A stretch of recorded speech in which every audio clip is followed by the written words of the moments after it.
باب ما يقال بعد الوضوء.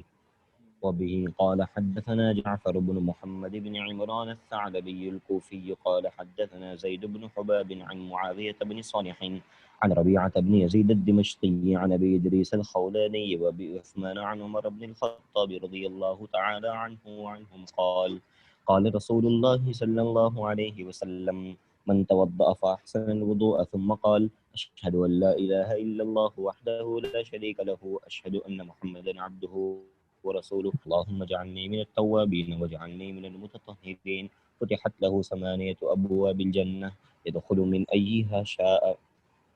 وفي الباب عن أنس وبن عامر رضي الله تعالى عنهما حديث عمر قد خلف زيد بن حباب في هذا الحديث. وروى عبد الله بن صالح وغيره عن معاوية بن صالح عن ربيعة بن يزيد عن أبي إدريس عن عقبة بن عامر عن عمر وعن ربيعة عن أبي عثمان عن جبير بن نفير عن عمر. وهذا حديث في إسناده اضطراب ولا يصح عن النبي صلى الله عليه وسلم في هذا الباب كثير شيء. قال محمد رحمه الله وأبو إدريس لم يسمع من عمر شيئا. جزاكم اللہ خیرا، اللہ یبارک فیکم۔ بسم اللہ الرحمن الرحیم وصلی اللہ علی النبی الکریم۔ اللہم علمنا ما ينفعنا وانفعنا بما علمتنا ورزقنا خیرا منه وقنا عذاب النار۔ باب ما يقال بعد الوضوء، وضو کے بعد کیا دعائیں پڑھی جائیں گی، اس سلسلے میں یہ باب ہے۔ اچھا، یعنی اللہ کے رسول صلی اللہ علیہ وسلم سے وضو کے وقت یا وضو سے پہلے یا وضو کے بعد جو دعائیں منقول ہیں وہ 2 یا 3 قسم کی ہیں۔ کچھ دعائیں تو وہ ہیں جن کو وضو سے پہلے پڑھنا ہے، جیسے بسم اللہ ہے یا الحمدللہ ہے۔ اس قسم کی بعض دعائیں وہ ہیں جو وضو سے پہلے پڑھنا اللہ کے رسول صلی اللہ علیہ وسلم سے یہ منقول ہیں۔ ایک دعا یہ ہے جو خود امام ترمذی رحمۃ اللہ علیہ نے یہاں پر نقل فرمائی ہے۔ اس کے بعد اللہم اجعلنی من التوابین واجعلنی من المتطہرین والی جو دعا ہے جو وضو کے بعد پڑھنے کی ہے، اور اسی کو امام مسلم رحمۃ اللہ علیہ نے بھی اپنی کتاب کے اندر نقل کیا ہے۔ انشاءاللہ تھوڑا سا جو فرق ہے وہ آپ دیکھیں گے۔ امام مسلم رحمۃ اللہ علیہ نے اس دعا کو نقل کیا ہے، بس اس میں صرف جو ہے اللہم اجعلنی من التوابین واجعلنی من المتطہرین کا جو ہے اضافہ نہیں ہے، وہ دعا وہاں پر موجود نہیں ہے، یہ الفاظ نہیں ہیں۔ ایک تیسری دعا اللہ کے رسول صلی اللہ علیہ وسلم سے منقول ہے، وہ بھی وضو کے بعد یہ کیے کہ اللہم اغفر لی ذنبی ووسع لی فی داری وبارک لی فی اہلی۔ یہ نسائی وغیرہ نے اس کو نقل کیا ہے، اللہم اغفر لی ذنبی ووسع لی فی داری وبارک لی فی اہلی۔ یہ 3-4 قسم کی دعائیں ہیں جو اللہ کے رسول صلی اللہ علیہ وسلم سے منقول ہیں۔ ان کے علاوہ اور جو بہت ساری دعائیں اللہ کے رسول صلی اللہ علیہ وسلم کے حوالے سے ذکر کی جاتی ہیں کہ فلاں عضو کے دھوتے وقت یہ دعا پڑھنی چاہیے اور فلاں عضو کے دھوتے وقت یہ دعا پڑھنی چاہیے، اس سلسلے میں علامہ ابن قیم رحمۃ اللہ علیہ فرماتے ہیں کہ اس طرح کی جتنی روایات اللہ کے رسول صلی اللہ علیہ وسلم سے منقول ہیں یا جن کی نسبت اللہ کے رسول صلی اللہ علیہ وسلم کی طرف کی جاتی ہے کہ فلاں عضو کو دھوتے وقت یہ پڑھیں، یہ سب کی سب جو ہے اللہ کے رسول صلی اللہ علیہ وسلم کی طرف جو نسبت ہے یہ نسبت مختلقہ ہے، یعنی اپنی طرف سے گڑھی ہوئی ہے۔ اللہ کے رسول صلی اللہ علیہ وسلم سے بس یہی 2-3 روایتیں منقول ہیں، ان کے علاوہ اور روایات منقول نہیں ہیں۔ میری بات سمجھ میں آ رہی ہے نا؟ جی مولانا بالکل۔ اب دیکھیے تھوڑا سا، وبه قال حدثنا جعفر بن محمد بن عمران الثعلبي الكوفي قال حدثنا زید بن حباب۔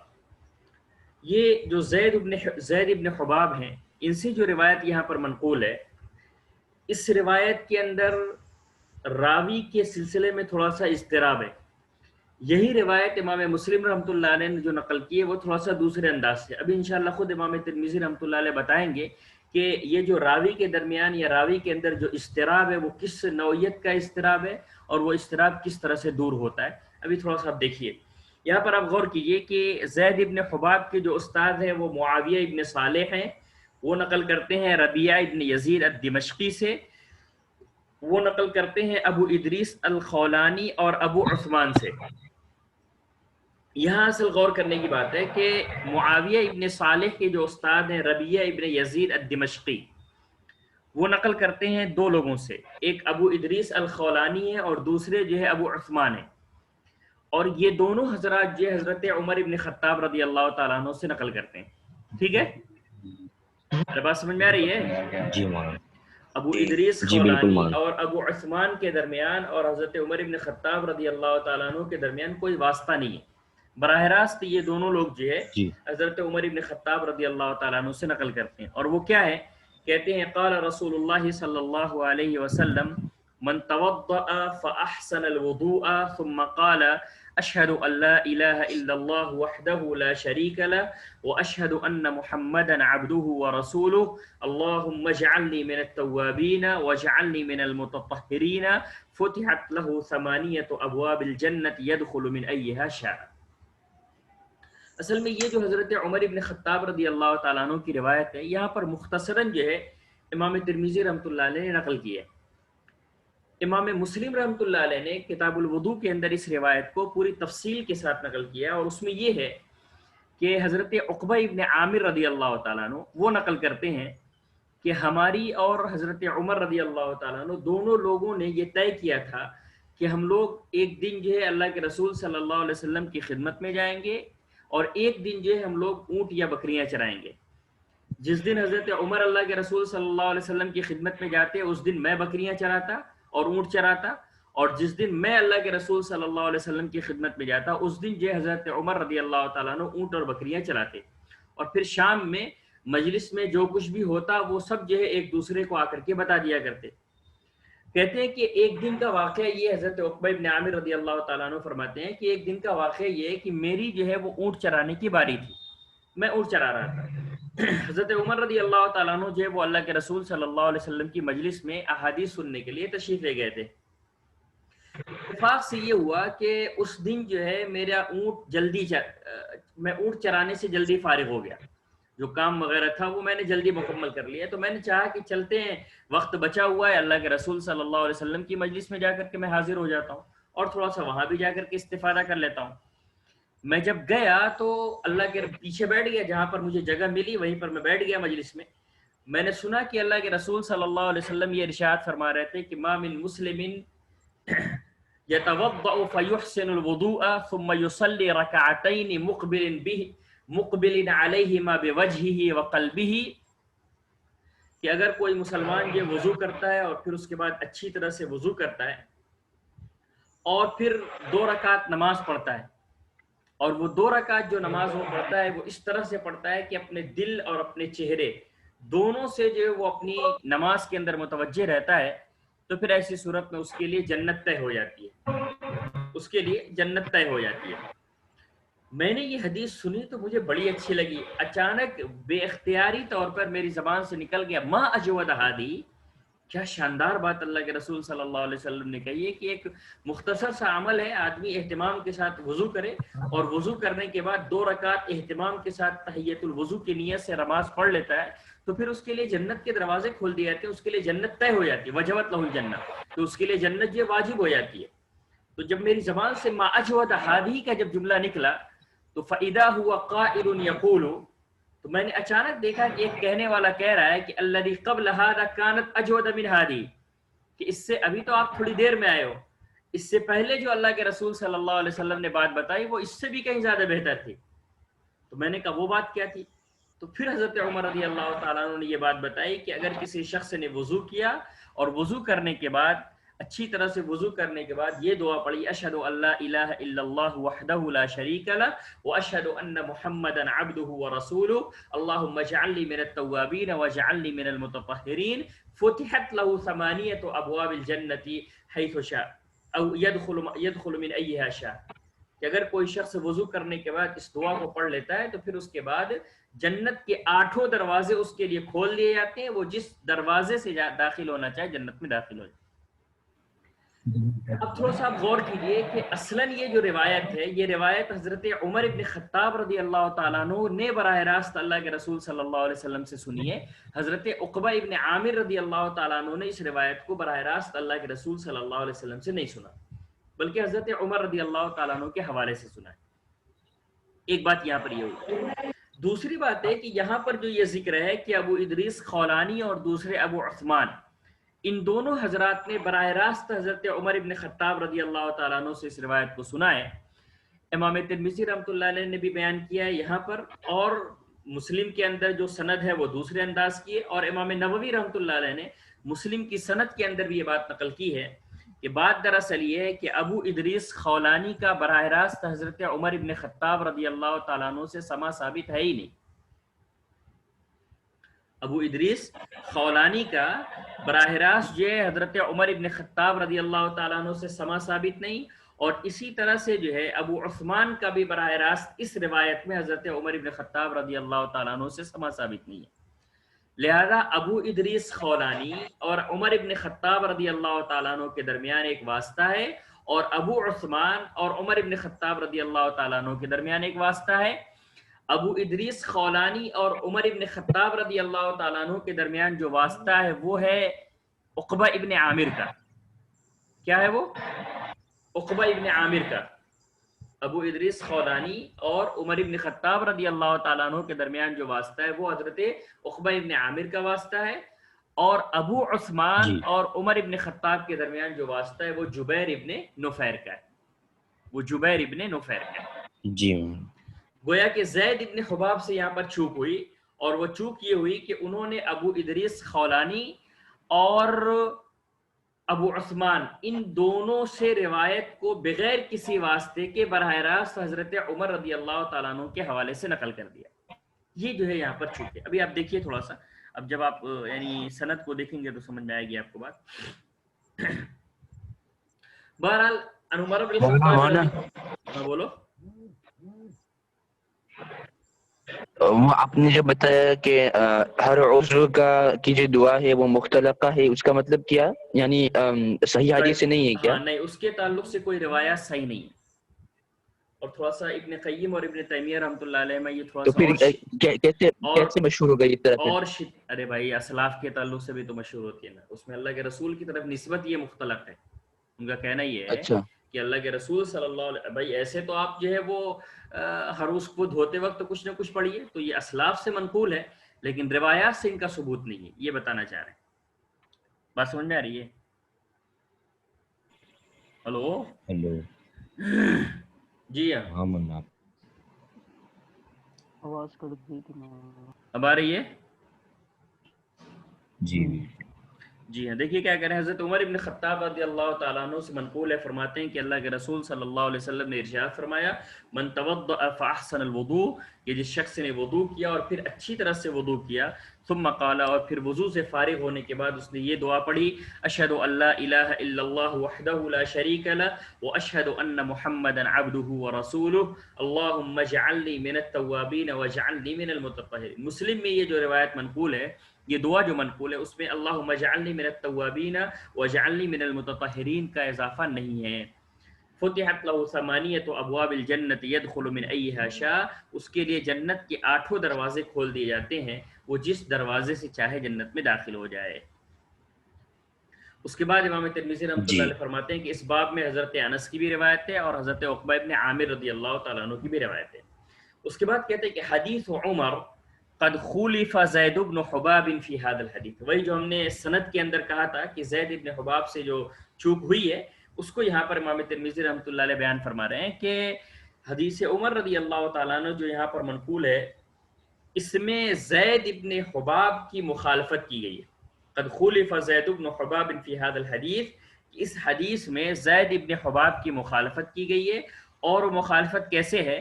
وروا عبداللہ بن صالح وغیرہ عن معاویہ بن صالح عن ربیعہ بن یزید۔ یہاں پر معاویہ ابن صالح کے جو شاگرد تھے وہ کون تھے؟ زید ابن حباب تھے، لیکن معاویہ ابن صالح کے جو دوسرے اور شاگرد ہیں، جیسے عبداللہ ابن صالح ہیں اور ان کے علاوہ ہیں، ان لوگوں نے بھی اس روایت کو ربیعہ ابن یزید کے حوالے سے، انہوں نے ابو ادریس خولانی کے حوالے سے، اور انہوں نے عقبہ ابن عامر کے حوالے سے، اور انہوں نے حضرت عمر کے حوالے سے، یعنی گویا کہ یہاں پر ابو ادریس خولانی اور عمر رضی اللہ تعالیٰ عنہ کے درمیان کن کا واسطہ ہوا؟ عقبہ ابن عامر کا واسطہ ہوا۔ ابو ادریس خولانی کی سند کے اعتبار سے، جی اور اسی روایت کو ربیہ ابن یزید نے جب ابو عثمان کے حوالے سے نقل کیا ہے تو وہاں پر جو ہے جبیر ابن نفیر کا واسطہ ہے، وعن ربیعۃ عن ابی عثمان عن جبیر ابن نفیر عن عمر.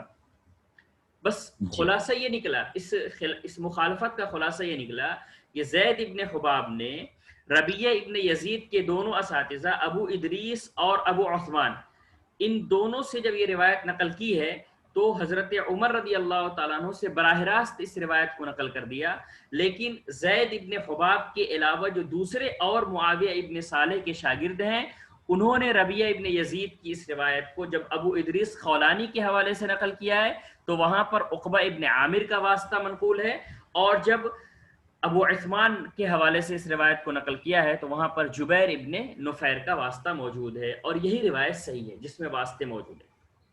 بات سمجھ میں آ رہی ہے؟ جی جی. چلو اس کے بعد کہہ رہے ہیں کہ وَهَذَا حَدِيثٌ فِي إِسْنَادِهِ اضطراب. ہم نے بتایا تھا کہ جب سند کے اندر اضطراب ہو یا متن کے اندر اضطراب ہو، جب تک اضطراب موجود ہو اس وقت تک وہ روایت قابل استدلال نہیں ہوتی، لیکن جب آپ اس اضطراب کو دور کر دیں، اس اضطراب کا ازالہ ہو جائے تو اس کے بعد جو ہے وہ روایت قابل استدلال بن جاتی ہے.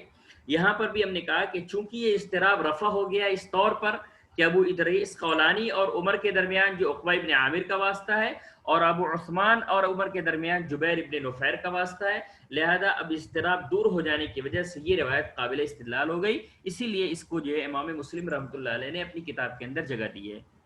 ارے بات سمجھ میں آ رہی ہے؟ جی مولانا بالکل. وَهَذَا حَدِيثٌ فِي إِسْنَادِهِ اضطراب، کہ اس حدیث کی سند کے اندر جو اضطراب ہے وَلَا يَصِحُّ عَنِ النَّبِيِّ صلی اللہ علیہ وسلم فِي هَذَا الْبَابِ كَثِيرُ شَيْءٍ. اس باب کے اندر یہ خود کہتے ہیں کہ اس باب کے اندر اللہ کے رسول صلی اللہ علیہ وسلم سے بہت زیادہ صحیح روایات منقول نہیں ہے، وہ بھی جو 2-3 روایات ابھی ہم نے ذکر کی ہیں وہ بھی کوئی بہت اعلیٰ درجے کی صحیح نہیں ہے، یہی ایک روایت جو صحیح ہے. قال محمد، امام بخاری رحمۃ اللہ علیہ فرماتے ہیں وَأَبُو إِدْرِيسَ لَمْ يَسْمَعْ مِنْ عُمَرَ شَيْئًا، کہ ابو ادریس نے براہ راست حضرت عمر سے کچھ نہیں سنا، یعنی گویا کہ ابو ادریس خولانی اور عمر کے درمیان واسطہ ہونا ہے، اور وہ واسطہ کن کا ہے؟ عقبہ ابن عامر رضی اللہ تعالیٰ عنہ کا ہے. ارے بات سمجھ میں آ رہی ہے؟ جی بالکل مولانا. جی جی جی ارے جی تھوڑا جی سا ویڈیو چالو کر دو بھائی. اسامہ کون ہے بھائی موبائل لے کر کے تمہارے پاس؟ عبداللہ آیا نا. ارے عبداللہ آ گیا، ماشاء اللہ. تو عبداللہ سن رہا ہے یا موبائل چلا رہا ہے؟ عبداللہ جو ہے وہ موبائل پہ چیٹنگ کر رہا ہے یا پھر یہ کہ ہے مطلب درس سن رہا ہے؟ یہ بھی تو ایک سوال ہے نا اہم. ارے ویڈیو چالو کرو بھائی، کیمرہ آن کرو بزرگوں اور دوستوں. ارے تمہارا خالی چالو رہے، دیکھ رہے ہو سب لال لال دکھ رہے ہیں. لال رنگ سے ہم کو بہت وحشت ہوتی ہے. میں ہونا چلو فاروق، حمزہ اور عبد الرافع جاگیر، عفان. ارے بھیا تھوڑا سا ویڈیو چالو کر دو. اتنا جو ہے تم اپنے مطلب اپنے متعلق اتنا زیادہ وہ ہو کہ اپنا چہرہ نہیں دکھانا چاہ رہا. چلو بھائی باب الوضوء بالمد. بسم اللہ الرحمن الرحیم. باب الوضوء بالمد. وبه قال حدثنا احمد بن منيع وعلي بن حجر قال حدثنا اسماعيل بن علية عن ابي ريحانة عن سفينة رضي الله عنها وعنهم ان النبي صلى الله عليه وسلم كان يتوضأ بالمد ويغتسل بالصاع. وفي الباب عن عائشة وجابر وانس بن مالك رضي الله عنهم. حديث سفينة حديث حسن صحيح. وابو ريحانة اسمه عبد الله بن مطر. وهكذا رأى بعض أهل العلم الوضوء بالمد والغسل بالصاع. وقال الشافعي وأحمد وإسحاق رحمهم الله ليس معنى هذا الحديث على التوقيت أنه لا يجوز أكثر منه ولا أقل منه وهو قدر ما يكفي. بہت اچھی ماشاء اللہ. باب الوضوء بالمد. ایک مد پانی کے ذریعے سے وضو کرنے کے سلسلے میں باب ہے. اصل میں دیکھیے وضو کے تعلق سے کوئی پانی وغیرہ کی مقدار متعین نہیں ہے کہ آپ اتنے مقدار کے پانی سے یا اتنے پانی کی مقدار سے آپ جو وضو کریں یا اتنی پانی کی مقدار سے جو آپ غسل کریں. اس کے لیے کوئی مقدار متعین نہیں ہے. بس ہاں اس کی رعایت ہونی چاہیے کہ بہت زیادہ اسراف نہ ہونے پائے. اسراف سے بچتے ہوئے آپ جو ہے وہ جتنا پانی استعمال کرنا چاہیں استعمال کر سکتے ہیں. ایک بات یہ. دوسری بات یہ ہے کہ آپ جس علاقے کے باشندے ہیں اس علاقے کے اعتبار سے بھی فرق پڑے گا. جہاں پر پانی کی قلت ہوتی ہے وہاں پر کم پانی استعمال کرتے ہیں, کم پانی میں زیادہ کام چلا لیا جاتا ہے. جہاں پر جو ہے وہ پانی کی فراوانی ہوتی ہے تو وہاں پر زیادہ پانی لوگ استعمال کرتے ہیں. یہاں پر اللہ کے رسول صلی اللہ علیہ وسلم سے یہ منقول ہے کہ آپ عام طور پر وضو جو کیا کرتے تھے ایک مد پانی سے وضو کیا کرتے تھے, اور غسل جو کیا کرتے تھے وہ ایک سا سے غسل کیا کرتے تھے. بس سمجھ میں آ رہی ہے؟ وضو جو جی ہے مولانا وہ بالکل. ایک مد سے اور غسل جو ہے وہ ایک سا سے کیا کرتے تھے. اب تھوڑا سا یہ سمجھیے کہ مد کس کو کہتے ہیں اور سا کس کو کہتے ہیں. اس پر تو تمام لوگوں کا اتفاق ہے کہ ایک سا جو ہے وہ 4 مد کا ہوتا ہے. بات سمجھ میں آئی؟ جی ایک سا جو ہے وہ جی 4 مد کا ہوتا ہے. لیکن ایک مد کتنا ہوتا ہے اس سلسلے میں تھوڑا سا اختلاف ہے. اور تھوڑا سا اختلاف کا مطلب یہ ہے کہ یہ تھوڑا سا اختلاف ایسا بنیادی اختلاف ہو گیا ہے کہ اس کی وجہ سے احناف وغیرہ پر بہت سارے الزامات عائد کیے گئے. اصل میں کیا ہے کہ احناف یہ کہتے ہیں کہ ایک مد جو ہے وہ 2 رطل کا ہوتا ہے. ایک مد کتنا ہوتا ہے؟ 2 رطل کا. اور ایک رطل جو ہوتا ہے وہ 395 گرام کا ہوتا ہے. ایک رطل کتنا ہوتا ہے؟ 395 موجودہ زمانے کے پیمانے کے اعتبار سے ایک رطل جو ہے وہ 395 گرام کا ہوا. تو اب اس اعتبار سے آپ نے دیکھا تو 2 رطل کتنا ہو جائے گا؟ 790 گرام. ارے بہت دیر میں تم جوڑو گے 790. چلو جو کہہ رہے ہیں وہ صحیح ہے. جی کوئی میتھ ویتھ والا نہیں ہے یہاں پر؟ سائنس والے میتھ والے کہاں گئے؟ بہرحال مولانا آپ نے کیا بتایا 300 مولانا 95 مطلب 95 59. ارے 95 59 کو 59 بولتے ہیں. 59 کو 59 بولتے ہیں. 95 یہ جو یعنی ایک مد. اب تھوڑا سا اس گرام کو تھوڑی دیر کے لیے آپ کنارے رکھیے. اب آئیے رطل پر. آپ کو اتنا سمجھ میں آ گیا کہ ایک رطل جو ہوتا ہے وہ موجودہ پیمانے کے اعتبار سے 395 گرام کا ہوتا ہے. آپ بس اتنا سمجھیے. اب فی الحال جو بات جو گفتگو ہوگی وہ اسی رطل پر ہوگی. امام ابو حنیفہ رحمۃ اللہ علیہ اور امام محمد ابن حسن شیبانی اور یوں کہیے کہ اہل کوفہ یا اہل عراق, ان حضرات کے یہاں ایک مد جو ہوتا ہے وہ 2 رطل کا ہوتا ہے. ایک مد جو ہوتا ہے وہ 2 رطل کا ہوتا ہے. ان کے علاوہ جتنے بھی اور لوگ ہیں اہل حجاز, اور بالخصوص جو امام مالک, امام شافعی, امام احمد ابن حنبل, امام اسحاق ابن راہویہ رحمہم اللہ, اور احناف میں سے بھی امام ابو یوسف رحمۃ اللہ علیہ, یہ تمام حضرات یہ کہتے ہیں کہ ایک مد جو ہوتا ہے ایک صحیح 1/3 رطل کا ہوتا ہے. 1 رطل اور 1/3 رطل, جس کو پتہ نہیں تم لوگ میتھ کی اصطلاح مولانا میں کون کیا کہتا ہے سمجھ میں نہیں آ رہا ہے. سارے لوگ یہی کہتے ہیں. جتنے بھی اہل حجاز ہیں سارے لوگ, خاص طور سے امام مالک, امام شافعی, امام احمد ابن حنبل, امام اسحاق ابن راہویہ, اور احناف میں سے امام ابو یوسف, یہ تمام حضرات کہتے ہیں کہ ایک مد جو ہوتا ہے وہ 1 رطل اور 1/3 رطل, یعنی ایک صحیح 1/3. بات سمجھ میں آ رہی؟ ایک صحیح وغیرہ ہاں وغیرہ جی سمجھتے ہو؟ پونے 2. ہاں جی پونے 2 جی کیسے مولانا ہوا؟ بالکل سمجھ گئے. یہ کون پونے 2 کہہ رہا ہے؟ یہ فواد پونے 2 کیسے ہو گیا؟ اور ایک کیوں؟ ایک صحیح 1/4 پونے 2 ہوگا, یا ایک صحیح 1/3 پونے 2 ہوگا. عفواً بلکہ ایک صحیح 3/4 پونے 2 ہوگا. ایک صحیح 3/4 جو ہے وہ پونے 2 ہوگا. یہ ایک صحیح 1/3 ہی ہوگا, اس کا کوئی پونے ہونے نام نہیں ہے. اب اس کو تم لوگ اپنے طور پر طے کرنا کہ اگر ایک صحیح 1/3 کو جو ہے ہم لوگ موجودہ زمانے کے پیمانے کے اعتبار سے ناپے تو کتنا گرام ہوگا. جو لوگ تمہارے میں صاحب حساب ہیں جو لوگ, وہ اس کو جو ہم نے ایک رطل کا وزن بتا دیا 395 گرام ہے. اب اس کو جو ایک صحیح 1/3 رطل کتنا ہوگا وہ آپ اپنے اعتبار سے گرام میں اس کو بدل لیجیے. بات یہاں پر کہنے کی یہ ہے کہ احناف کے یہاں جو یہ 2 رطل کا ہوتا ہے ایک مد, اور بقیہ جو جمہور ہے اور خاص طور سے اہل حجاز ہیں ان کے یہاں جو ہے وہ ایک صحیح 1/3 رطل کا ہوتا ہے. اس سلسلے میں امام یوسف رحمۃ اللہ علیہ سے بہت بڑا ایک مناظرہ بھی منقول ہے. امام ابو یوسف رحمۃ اللہ علیہ بھی پہلے وہ ایک مد برابر دو رطل کے ہی قائل تھے. امام ابو یوسف رحمۃ اللہ علیہ بھی پہلے ایک مد برابر دو رطل کے ہی قائل تھے، لیکن جب وہ حج کرنے کے لیے تشریف لے گئے تو وہاں سے وہ مدینہ منورہ بھی گئے.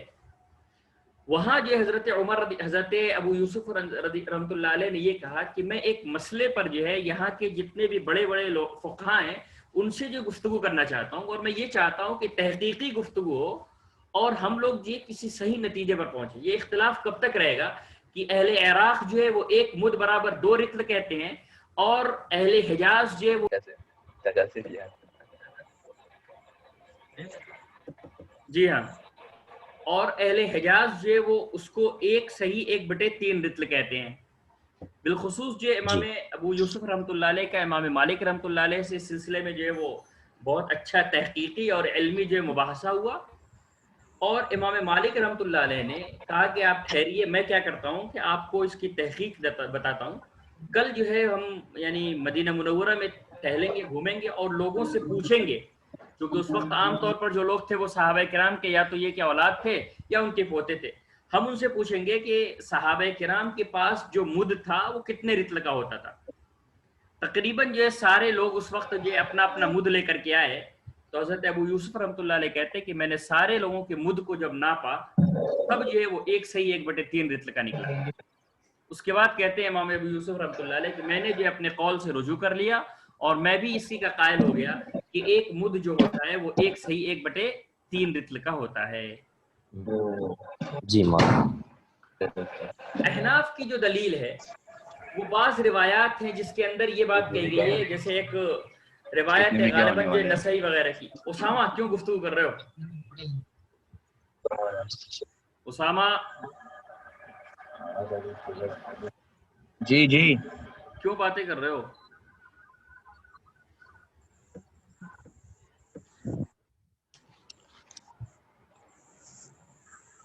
بعض روایات کے اندر یہ بات منقول ہے کہ کان رسول اللہ صلی اللہ علیہ وسلم یتوضأ بإناء یسع رطلین.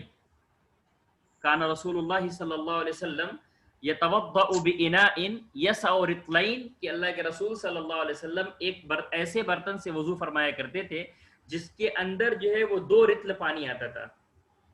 اس طرح کی 2-4 اور بھی روایات ہیں، جن میں سے حضرت عائشہ رضی اللہ تعالیٰ عنہ سے بھی ایک روایت منقول ہے کہ بھائی انہوں نے ایک پیمانہ نکالا، پھر جب اس کو ناپا گیا، اس کا اندازہ لگایا گیا تو انہوں نے کہا کہ یہ 1 سا ہے، اور اس 1 سا کو جو جب ناپا گیا تو وہ تقریباً جو وہ 8 رطل کا نکلا. ظاہر ہے کہ 1 سا جب 8 رطل کا نکلا تو اس کا مطلب یہ ہوا کہ ایک مد کئے رطل کا ہوا؟ 2 رطل کا ہوا. ابھی ہم نے شروع میں کہا تھا کہ 1 سا جو ہے وہ 4 مد کا ہوتا ہے، 1 سا جو ہے وہ 4 مد کا ہوتا ہے. جب 1 سا میں جو ہے وہ 8 رطل نکلے تو اس کا مطلب کیا ہوا کہ ایک مد جو ہے وہ 2 رطل کا ہوا. 2 رطل کا ہوا. 2 رطل کا ہوا. اس طرح سے کچھ روایات ہیں، لیکن سچی بات یہ لگ رہی ہے کہ بھائی اصل میں بات کیا ہے کہ اہل حجاز کے یہاں اور اہل عراق کے یہاں دونوں کے یہاں جو پیمانہ ہے اس پیمانے کے اندر جو ہے وہ تبدیلی ہے. اہل عراق کا جو پیمانہ ہے رطل والا یعنی مد والا وہ تھوڑا سا بڑا ہوتا تھا، اور اہل حجاز کا جو پیمانہ ہوتا تھا وہ تھوڑا سا چھوٹا ہوتا تھا. بہرحال اللہ کے رسول صلی اللہ علیہ وسلم جب اہل حجاز ہیں تو آپ کا جو پیمانہ ہوتا ہوگا، یہ کوئی بہت زیادہ اہم مسئلہ نہیں ہے. لیکن بہرحال یہ دیکھیے کہ اللہ کے رسول صلی اللہ علیہ وسلم سے عام طور پر منقول یہ ہے کہ آپ وضو جو فرمایا کرتے تھے وہ 1 مد پانی سے وضو فرمایا کرتے تھے، اور آپ جب غسل فرماتے تھے تو آپ 1 سا پانی سے غسل کرتے تھے. جمہور میں سے کہیے یا یہ کہ یعنی فقہا میں سے کوئی بھی اس کے وجوب کا قائل نہیں ہے سوائے بعض اہل ظواہر کے. وہ یہ کہتے ہیں کہ وضو میں 1 مد سے زیادہ پانی کا استعمال کرنا جائز نہیں ہے، اور غسل کے اندر 1 سا سے زیادہ پانی کا استعمال کرنا جائز نہیں. بعض اہل ظواہر ہیں، ورنہ جمہور امت اس بات کے قائل ہے کہ آپ جو ہے وہ اپنے اعتبار سے 1 مد سے زیادہ بھی استعمال کر سکتے ہیں، اور اسی طرح سے 1 سا سے زیادہ بھی استعمال کر سکتے ہیں، اس میں کوئی حرج نہیں ہے. روایت دیکھیے، وبه قال حدثنا احمد بن منيع وعلي بن حجر قال حدثنا اسماعیل بن علیہ. یہ وہی اسماعیل بن ابراہیم ہے جن کے بارے میں نے اس سے پہلے بھی عرض کیا تھا کہ یہ اپنی ماں کی طرف جو منسوب ہوتے ہیں. علیہ جو ان کے والدہ کا نام ہے، اسی لیے یہ بہت ناراض ہوا کرتے تھے جب لوگ جو ان کو اسماعیل ابن علیہ کہا کرتے تھے، لیکن بہرحال یہ اپنی والدہ کے نام سے ہی مشہور ہوئے. عن ابی ریحانہ، ابو ریحانہ کا نام کیا ہے وہ آگے جو ہے وہ خود امام ترمذی رحمۃ اللہ علیہ نقل کریں گے. وہ حضرت سفینہ سے، حضرت سفینہ جو یہ اللہ کے رسول صلی اللہ علیہ وسلم کے آزاد کردہ غلام ہے. سفینہ جو ان کا لقب ہے، ان کا اصلاً جو نام تھا وہ حضرت مہران تھا. کیا نام تھا؟ مہران. جی مہران ان کا نام تھا. اور سفینہ جو ہے یہ ان کا لقب ہیلو اللہ کے رسول. جی ہاں حضور. Hello hello. ہاں مولانا آپ کی جی آواز مولانا نہیں آ آپ رہی کی آواز. ہم یہ کہہ رہے ہیں کہ ایک مرتبہ سفر میں، کسی سفر میں اللہ کے رسول صلی اللہ علیہ وسلم جا رہے تھے، اس میں یہ بھی موجود تھے. انہوں نے اپنے اوپر اتنا زیادہ بوجھ اٹھا لیا تھا کہ اللہ کے رسول صلی اللہ علیہ وسلم نے فرمایا کہ انت کالسفینہ، یار تم تو سفینے کی طرح ہو گئے، کشتی کی طرح ہو گئے، اتنا سادہ بوجھ تم نے اٹھا رکھا ہے. اس کے بعد سے ان کا لقب جو ہے وہ سفینہ پڑ گیا، ورنہ ان کا نام جو کیا ہے؟ مہران ہے. وہ نقل کرتے ہیں کہ ان النبی صلی اللہ علیہ وسلم کان یتوضأ بالمد ویغتسل بالصاع، کہ اللہ کے رسول صلی اللہ علیہ وسلم مد کے ذریعے سے وضو فرمایا کرتے تھے اور صاع کے ذریعے سے جو آپ غسل فرماتے تھے. وفی الباب عن عائشة وجابر وانس بن مالک رضی اللہ عنہ. حدیث سفینة حدیث حسن صحیح وابو ریحانة اسمہ عبد اللہ بن مطر. ابو ریحانہ جو حضرت سفینہ کے شاگرد ہیں، ان کا نام جو انہوں نے ذکر کیا ہے کہ ان کا نام جو ہے وہ عبداللہ ابن مطر ہے. کہنے لگے وَهَكَذَا رَأَى بَعْضُ أَهْلِ الْعِلْمِ الْوُضُوءَ بِالْمُدِّ وَالْغُسْلَ بِالصَّاعِ، کہ اسی طرح سے بعض اہل علم کی رائے ہے، وہ یہ کہتے ہیں کہ وضو جو ہے ایک مد سے ہونا چاہیے اور غسل جو ہے وہ ایک صاع سے ہونا چاہیے. لیکن بہرحال یہ وجوب کا کوئی قائل نہیں. بعض اہل ظواہر ہیں جو وجوب کے قائل ہیں، ورنہ جو ہے وہ جمہور میں سے کوئی بھی اس کی وجوب کا قائل نہیں ہے. وقال الشافعی و احمد و اسحاق، امام شافعی، امام احمد، امام اسحاق، امام مالک اور اسی طرح سے احناف بھی اس بات کے قائل ہیں کہ لیس معنی هذا الحدیث علی التوقید، کہ اس حدیث کا جو مفہوم ہے وہ توقید کی بنیاد پر نہیں، یعنی حتمی بنیاد پر نہیں، تحدید کی بنیاد پر نہیں ہے کہ آپ صرف اتنے ہی سے وضو کر سکتے ہیں اور اتنے ہی سے غسل کر سکتے ہیں. اس کے اندر کوئی توقید نہیں ہے. انہ لا یجوز اکثر منہ ولا اقل منہ، یعنی مطلب یہ ہے، یہ مطلب نہیں ہے اس کے اندر کہ اس سے زیادہ یا اس سے کم جو ہے وہ وضو کے اندر یا غسل کے اندر استعمال کرنا جائز نہیں ہے. وہ قدر ما یکفی، بلکہ یہ بیان کرنا یہاں پر مقصود ہے کہ یہ اتنی اس کے اندر مقدار ہے جو کہ عام طور پر وضو کے لیے اور غسل کے لیے کافی ہے. وضو کے لیے عام طور پر 1 مد پانی کافی ہوتا ہے اور غسل کے لیے عام طور پر جو 1 صاع پانی کافی ہوتا ہے. اس سے زیادہ بھی اگر کسی کو ضرورت پڑ سکتی ہے، کوئی بہت لمبا چوڑا ہے، وہ آدمی کی اپنی جسامت کے اعتبار سے ہوتا ہے اور اسی طرح سے اس کے اپنے استعمال کے اعتبار سے. اگر آدمی جو ہے وہ نارمل انداز سے ہے اور نارمل انداز سے پانی استعمال کر رہا ہے تو پھر ایسی صورت میں 1 مد پانی سے وضو ہو جانا چاہیے اور 1 صاع پانی سے غسل ہو جانا چاہیے. چلو چلو ایک باب اور پڑھ لو بس. بسم اللہ الرحمن الرحیم.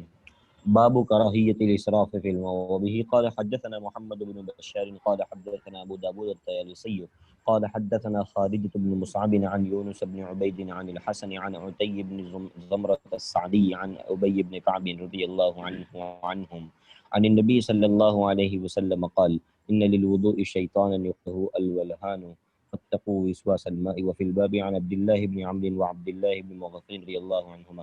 حديث أبي بن كعب حديث غريب وليس إسناده بالقوي والصحيح عند أهل الحديث لأن لا نعلم أحدا أسنده غير خارجة، وقد روي هذا الحديث من غيره ولا يصح في هذا الباب عن النبي صلى الله عليه وسلم شيء، وخارجة ليس بالقوي عند أصحابنا وضعفه ابن المبارك رحمه الله. جی باب کراہیت الاسراف فی الماء، کہ پانی کے اندر اسراف کرنے کی کراہیت کے سلسلے میں بات. یعنی آپ جو ہے وضو کے لیے پانی استعمال کر رہے ہوں یا غسل کے لیے بھی پانی استعمال کر رہے ہوں، آپ اس کے اندر اسراف مت کیجیے. اور یہاں تک کہ بعض روایات میں حضرت سعد بن ابی وقاص رضی اللہ تعالیٰ عنہ کی ایک روایت ہے جس میں اللہ کے رسول صلی اللہ علیہ وسلم نے ان کو وضو کرتے ہوئے دیکھا تو وہ پانی جو بہت زیادہ گرا رہے تھے. تو اللہ کے رسول صلی اللہ علیہ وسلم نے فرمایا کہ بھائی اسراف مت کرو. تو انہوں نے کہا کہ حضور وضو کے اندر بھی اسراف ہوتا ہے کیا؟ تو اللہ کے رسول صلی اللہ علیہ وسلم نے فرمایا کہ بھائی اگر تم جو ہے دریا کے کنارے